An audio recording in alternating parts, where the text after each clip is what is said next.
सावन पुत्रदा एकादशी बहुत ज़्यादा खास होता है उनके लिए जिनकी संतान है, वो उनके लिए भी जिनको संतान की आवश्यकता है, जो संतान के लिए सोच रहे हैं कि हमारे गोद में भी एक संतान आए। सावन पुत्रदा एकादशी मनोकामनाओं को पूर्ण करने वाली एकादशी है। माताओं को इस व्रत को जरूर धारण करनी चाहिए। कहते हैं कि अगर आपके पास संतान ऑलरेडी है तो उनके शोक दुख रोग से दूर रखने के लिए माता इस व्रत को धारण करती है। किसी भी प्रकार का कष्ट से बच्चों को दूर रखने के लिए माता इस व्रत को करती है। इस व्रत में कलश स्थापना करके बड़े अच्छे से पूजन वो जरूर करें जिनको संतान प्राप्ति की इच्छा है। अगर आपको संतान प्राप्ति के हेतु आप इस व्रत को रख रहे हैं तो कोशिश करें कि हस्बैंड वाइफ यानी कि जो पति पत्नी साथ में मिलकर इस व्रत को धारण करें, साथ में मिलकर इस पूजन को करें। और इस दिन भगवान विष्णु माता लक्ष्मी जी की पूजन करें, साथ में लड्डू गोपाल जी अगर विराजमान है। वैसे देखिए सारी सनातन घर में, सनातन धर्म में लड्डू गोपाल जी की पूजा अति अवश्य होता है, तो लड्डू गोपाल जी की पूजा इस दिन अति अवश्य करें। इस दिन गाय का बहुत ज़्यादा महत्व होता है। पंचगव्य यानी कि गाय से प्राप्त होने वाली 5 चीज़ों से हमें इस दिन शरीर को मालिश करनी चाहिए और किसी नदी में स्नान करना चाहिए।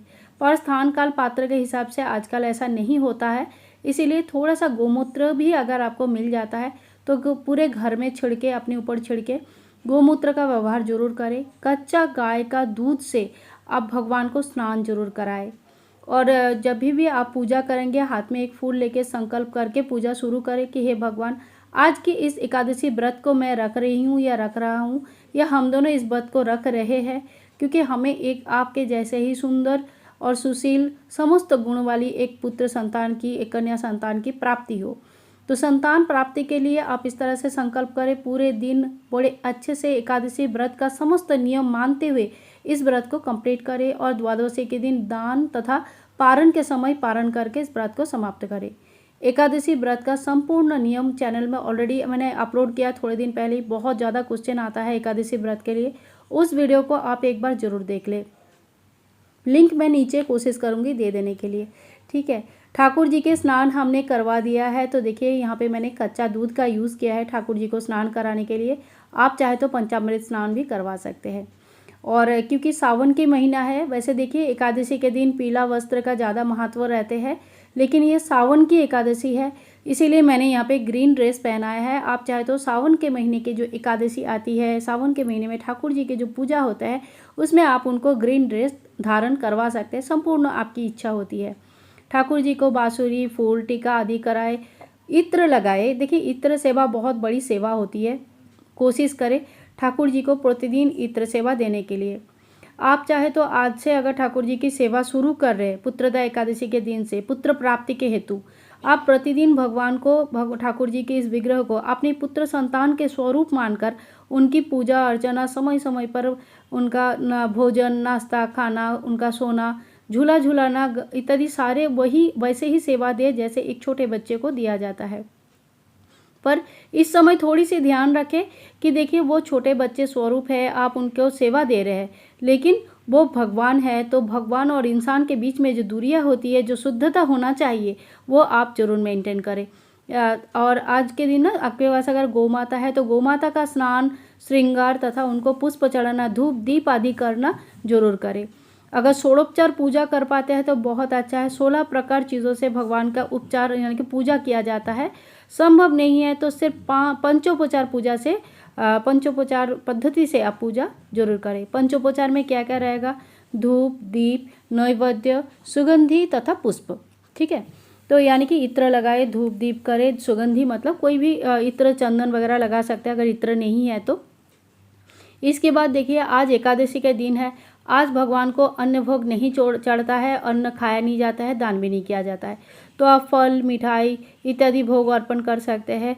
और अगर आपको खीर बना है तो चावल का खीर ना बनाएं, चावल के बदले में आप मखाना या किसी दूसरे चीज़ का खीर वगैरह बना सकते हैं। और आज भगवान को तिल का बहुत ही महत्व होता है, तो तिल का आप आसन लगा सकते हैं, तिल से स्नान करवा सकते हैं। तिल थोड़ा सा गुड़ के साथ तिल का एक लड्डू बना के भगवान को तिल अर्पण कर सकते हैं। यानी कि किसी भी प्रकार से आप भगवान को तिल चढ़ाए, चाहे तो आप छोटा सा हवन भी अगर करते हैं, कपूर भी जलाते हैं, तो उसमें भी थोड़ी सी तिल रख के आप जला सकते हैं। इसके बाद देखिए एकादशी की व्रत विधि पूजा तब तक कंप्लीट नहीं होता है जब तक आप उनकी महत्वता ना जान ले, उनकी व्रत कथा ना पढ़ ले। कोई भी व्रत का व्रत कथा पढ़ के ही उनकी एकादशी की उस पूजा का समाप्ति होती है। तो इसी तरह से आपका देखो एकादशी के बुक आता है, बुक में हर महीने के हिसाब से आपका व्रत कथा दिया जाता है। व्रत कथा को अच्छे से पढ़े और हाथ में जो फूल था, फूल लेके व्रत कथा पढ़नी चाहिए। खाली हाथ व्रत कथा नहीं पढ़ा जाता है, तो उस फूल को भी व्रत कथा बुक के सामने रख दीजिए। बुक में भगवान श्री कृष्ण, माता रानी, साथ में राधा रानी की फ़ोटो रहती है, तो उनको भी अष्टगंधा तिलक करें, उनको भी धूप दीप दिखाए, उनको भी भोग अर्पण करें। ठीक है। इसी तरह से देखिए बहुत ही साधारण तरीके से आपको पूजा करनी है, बहुत बड़ा कोई तामझाम नहीं करना है, लेकिन हाँ जितना भी करेंगे मन से, दिल से, जितना आपका सामर्थ्य है उस हिसाब से करें। अब देखिए मैंने मिट्टी की पात्र लिया है, उसमें थोड़ी सी मैंने तिल के आसन लगाया है, फिर मैं कपूर से भगवान की आरती करूँगी। कपूर आरती बहुत ही शुभ माना जाता है। अगर आप हवन नहीं कर पा रहे हैं किसी वजह से, छोटा सा हवन करने का समय नहीं हो रहा है, क्या नहीं कर रहे, तो आप इस तरह से एक कपूर आरती भगवान का जरूर करें। कपूर आरती से भगवान का नज़र भी उतर जाता है। किसी किसी के लड्डू गोपाल जी को ना बहुत ज़्यादा नज़र लग जाता है। कोई कोई कह देता है कि बहुत सुंदर है तुम्हारा लड्डू गोपाल, तो जागृत है, सारे बात सुनते हैं, तुम्हारा तो बहुत मदद करते हैं। तो ऐसे में ना कभी कभी नज़र लग जाता है। तो ठाकुर जी का जो है ना, आप हमें समय समय पर कपूर से, शंख से या तो फिर मोर पंख से नज़र उतार देना चाहिए। थोड़ी सी दक्षिणा आप भगवान को जरूर चढ़ाएं और इस दक्षिणा को द्वादशी के दिन किसी ब्राह्मण को आप दान कर दें। विशेष मनोकामना पूर्ति के लिए आप भगवान ब्राह्मण को अगले दिन थोड़ा सा वस्त्र आदि दान कर सकते हैं। धूप धन घंटी जरूर करें, शंख ध्वनि जरूर करें। तो ये सब जो होता है ना, बहुत ही पॉजिटिविटी एक क्रिएट करता है, जिससे आपका जो पॉजिटिव एनर्जी क्रिएट होता है वही हमें आगे बढ़ने के लिए हेल्प करती है। तो देखिए आज के जो पूजा बहुत ही सरल तरीके से मैंने आपको दिखाया है। सिर्फ लड्डू गोपाल जी अगर आपके पास है, लक्ष्मी नारायण जी नहीं है, तो उनका स्मरण करते हुए सिर्फ लड्डू गोपाल जी की पूजा भी जैसे मैंने इसमें दिखाया उसी तरह से कर सकते हैं। और लक्ष्मी नारायण जी की पूजा कैसे करनी है इसके कई सारे वीडियोस ऑलरेडी अपलोडेड है।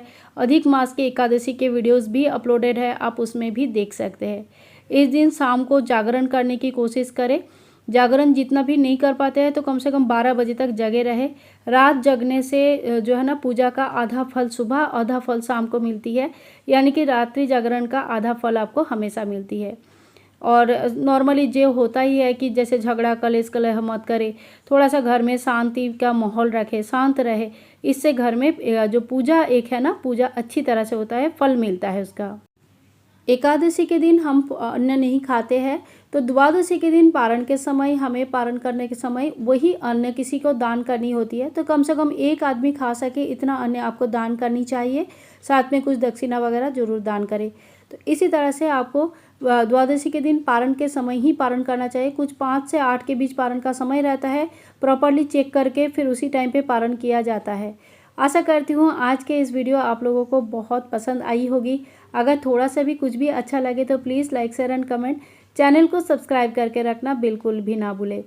आने वाली है जन्माष्टमी, तो जन्माष्टमी के भी काफ़ी अच्छे अच्छे वीडियोस ऑलरेडी अपलोडेड है, आप चेक कर सकते हैं। और भी इंटरेस्टिंग वीडियोस आपके साथ शेयर करूँगी। तो चलिए चैनल के साथ जुड़े रहिए। सभी लोगों को हरे कृष्णा, राधे राधे, बाय बाय दोस्तों, टेक